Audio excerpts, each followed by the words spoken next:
नमस्कार दोस्तों।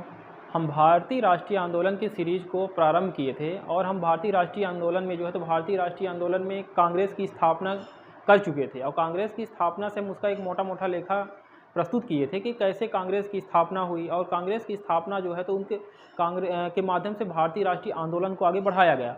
और भारतीय राष्ट्रीय आंदोलन को आगे बढ़ाने के क्रम में हम ये देखें कि कैसे भारतीय राष्ट्रीय आंदोलन को मतलब किस प्रकार से आगे बढ़ाया गया, उसमें कैसे उदारवादी आंदोलन चले, कैसे उग्रवादी आंदोलन चले और क्या उनके समानांतर जैसे उग्रवादी आंदोलन चले उसी के समानांतर क्रांतिकारी आंदोलन भी चले। और क्रांतिकारी आंदोलन के बाद हमारे देश में जब गांधी जी का प्रवेश होता है तो फिर उसके बाद एक नई विचारधारा और एक बड़े जन सैलाव के साथ गांधीवादी विचारधारा के साथ पूरे राष्ट्रीय स्तर पर आंदोलन का प्रारंभ हुआ। लेकिन हमें अब ये देखना है कि कैसे तो 1885 में भारतीय राष्ट्रीय कांग्रेस की स्थापना हुई और भारतीय राष्ट्रीय कांग्रेस की स्थापना के पीछे ए.ओ. ह्यूम का उद्देश्य क्या था। यह ए.ओ. ह्यूम की जीवनी लिखने वाले एक लेखक हैं विलियम वेडरबर्न। विलियम वेडरबर्न ने अपनी ए.ओ. ह्यूम की जीवनी लिखते हैं और वह जीवनी 1913 में प्रकाशित होती है, जिसमें वो बताते हैं कि लिटन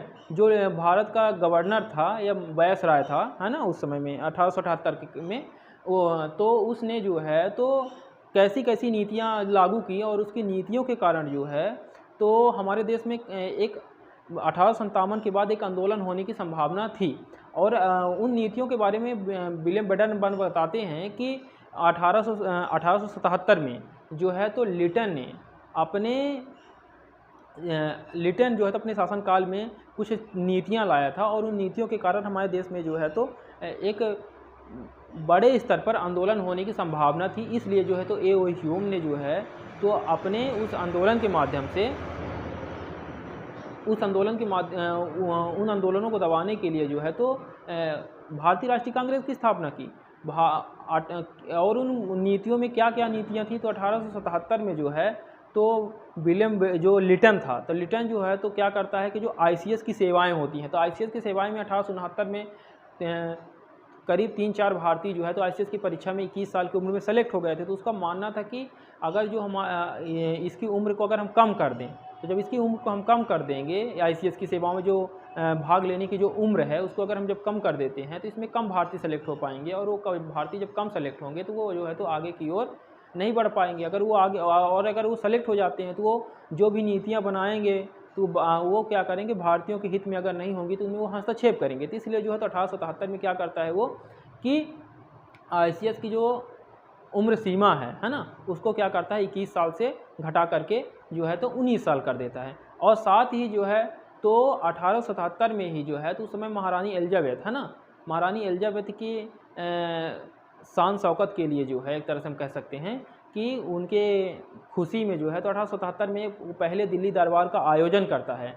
और उससे भी तो भारत में काफ़ी जनविरोध उत्पन्न हुआ। जनविरोध उत्पन्न होने के कारण क्या था कि उस समय भारत में अकाल का समय था, है ना, उस समय भारत में अकाल था और ये जो भारतीयों के पैसे से तो ब्रिटिशर क्या करते थे कि भारतीयों के पैसे से ब्रिटिशर पार्टी मना रहे थे, है ना, तो उससे भी तो भारत में आंदोलन होने की संभावना थी। ये बता रहे हैं कौन, विलियम वेडरबर्न। वो 1913 में ए.ओ. ह्यूम की जीवनी लिखते हैं और उस जीवनी के माध्यम से तो वो बता रहे हैं कि ऐसी ऐसी घटनाएं हुई, ऐसी ऐसी नीतियां लाए और उसके माध्यम से उसके माध्यम से भारत में काफ़ी जन विरोध होने की संभावना थी।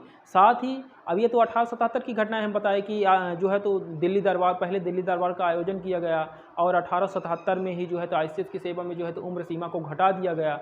अब 1878 में लिटन ने क्या किया कि 1878 में उसने वर्नाकुलर प्रेस एक्ट लाया और वर्नाकुलर प्रेस एक्ट में यह प्रावधान था कि कोई भी भारतीय, है ना, कोई भी भारतीय अखबार अगर निकाला जाता है तो उसको सबसे पहले गवर्नर जनरल की काउंसिल या मजिस्ट्रेट से तो क्या करना पड़ेगी, अनुमति लेनी होगी कि उसको बताना पड़ेगा कि वो अपने अखबार में क्या क्या खबरें तो चला रहे हैं या क्या क्या खबरें लिख रहे हैं, है ना, उसको सबसे पहले मजिस्ट्रेट के सामने पेश करना पड़ेगा और उससे अनुमति लेकर के वो खबरों को कि अपने न्यूज़पेपरों में तो क्या कर सकते हैं, निकाल सकते हैं, है ना। और ये तो हो गई 1878 की एक घटना। और 1878 में ही जो है तो आर्म्स एक्ट लाया जाता है, और आर्म्स एक्ट के माध्यम से जो है तो भारतीयों को जो है तो शस्त्र रखने की जो अनुमति थी, वो शस्त्र रखने की अनुमति को क्या कर देता है कि बैन कर देता है, कि भारतीय जो है तो शस्त्र है ना नहीं रख सकते हैं। तो इसके माध्यम से विलियम बेडनबर्ग बताने चाहते हैं कि भारत में एक जन विस्फोट होने वाला था। जन विस्फोट मतलब जो जनता का आक्रोश था उसके माध्यम से एक विस्फोट होने वाला था, और उस विस्फोट के माध्यम से जो है तो बड़े आंदोलन होने की संभावना थी। और अंग्रेज़ जो है तो इसी से बचने के लिए जो है तो ह्यूम के साथ जो है तो एक अच्छी चाल चले, और वो जो है तो 1885 में भारतीय राष्ट्रीय कांग्रेस की स्थापना कर देते हैं। और भारतीय राष्ट्रीय कांग्रेस फिर जैसे जैसे भारतीय राष्ट्रीय कांग्रेस की स्थापना होती है तो 85 में, 86 में, 87 में तो ठीक चलता है। 88 से जो है तो अंग्रेज़ों के बीच में और जो भारतीयों के बीच में जो है तो फिर मनमुटाव होने लगता है, और ये मनमुटाव जो है तो 1947 तक, आज़ादी तक बना रहता है। और उसको जो हमारे उदारवादी नेता हैं तो अंग्रेज़ों के इस जो अंग्रेज़ों का जो विरोध है, उस अंग्रेज़ों के विरोध को शांत करने के लिए उनके साथ मेल मिलाप करने के लिए जो तो अनेक सारे प्रयास करते हैं। इसके बाद भी जो है तो उनमें क्या मेल मिलाप नहीं हो पाता, और जो है तो ये अंग्रेज़ों के बीच में और भारतीयों के बीच में जो है तो ये दूरियां बनी रहती हैं। ठीक है, अब हम ये देखते हैं कि भारतीय राष्ट्रीय आंदोलन की स्थापना कैसे कैसे हुई, और जो है तो उसमें वो कैसे कैसे जो है तो आगे अपने आंदोलनों को चलाए। ठीक है, तो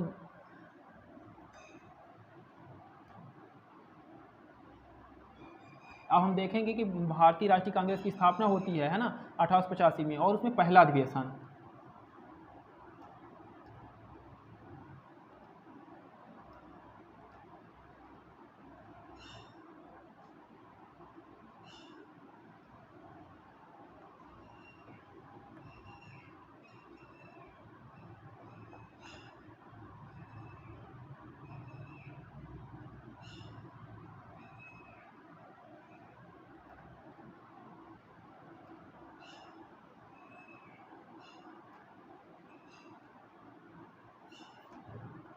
कांग्रेस का पहला अधिवेशन, कांग्रेस का पहला अधिवेशन जो होता है ये 1885 में होता है। कहाँ होता है? 1885 में। 1885 में होता है, और कहाँ होता है?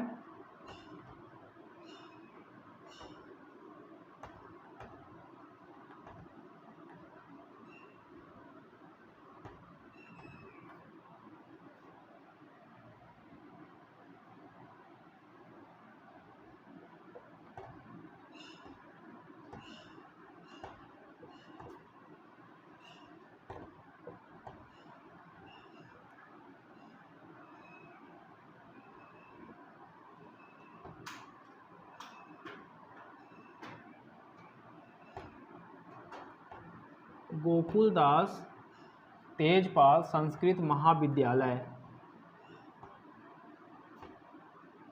ठीक है, के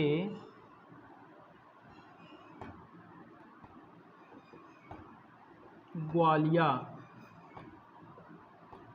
टैंक में। ठीक है, ग्वालियर टैंक में।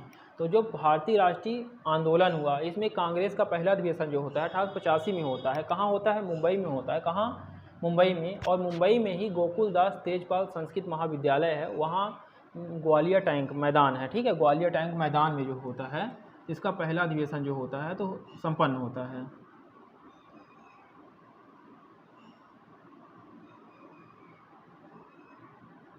ठीक है, मैदान में संपन्न होता है। और जो है तो ये जो पहला अधिवेशन है ये पहले पुणे में होने वाला था। ठीक है, लेकिन वहाँ उस समय जो है तो पुणे में प्लेग फैला हुआ था, जिसके कारण जो है तो इसको कहाँ कर दिया गया?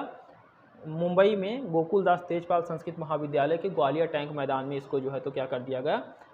परिवर्तित कर दिया गया, और वहाँ पे इसको स्थानांतरित कर दिया गया। ठीक है, अब इसमें जो है तो इसके जो अध्यक्ष थे, पहले अधिवेशन के जो अध्यक्ष थे, अध्यक्ष कौन थे? इसके अध्यक्ष जो थे वो थे व्योमेश चंद्र बनर्जी।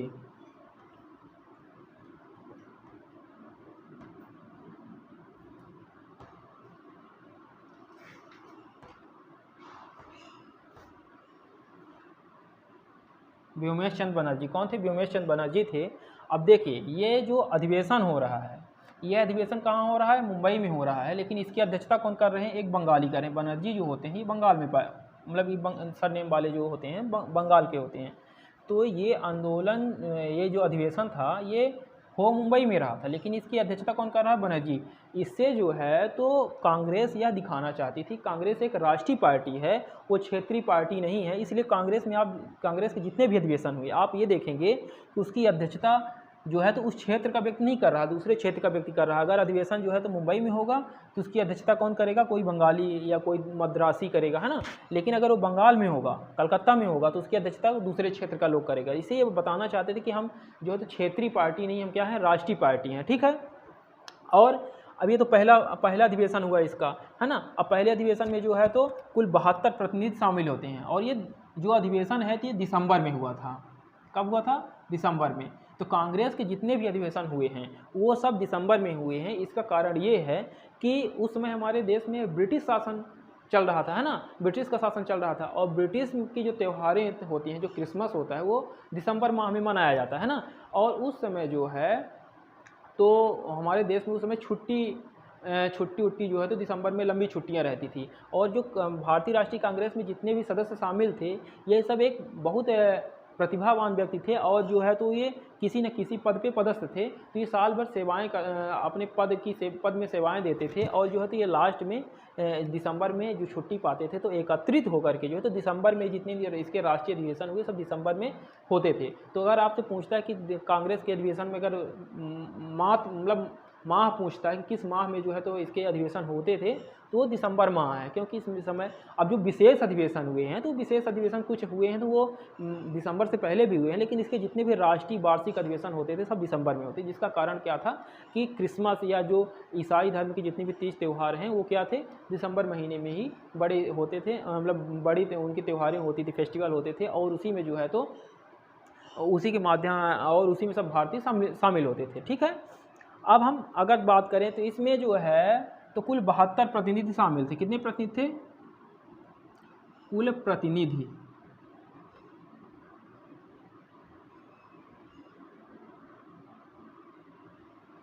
72 प्रतिनिधि थे, ठीक है, जिसमें से 2 मुस्लिम प्रतिनिधि थे,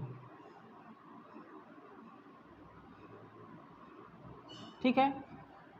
इसमें कुल 72 प्रतिनिधि शामिल थे जिसमें 2 मुस्लिम प्रतिनिधि थे।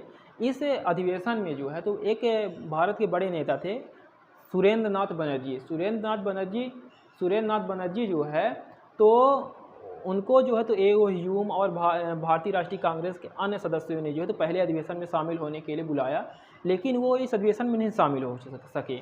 जिसका कारण ये था कि उन्होंने जो 1776 में एशियाटिक सोसाइटी की स्थापना की थी, और उस 1776 में एशियाटिक सोसाइटी की स्थापना की थी, और उन्होंने जो है तो 2 राष्ट्रीय अधिवेशन बुला लिए। आप समझ सकते हैं कि उस समय में राष्ट्रीय अधिवेशन बुलाने का काम सुरेंद्र नाथ बनर्जी कर रहे थे।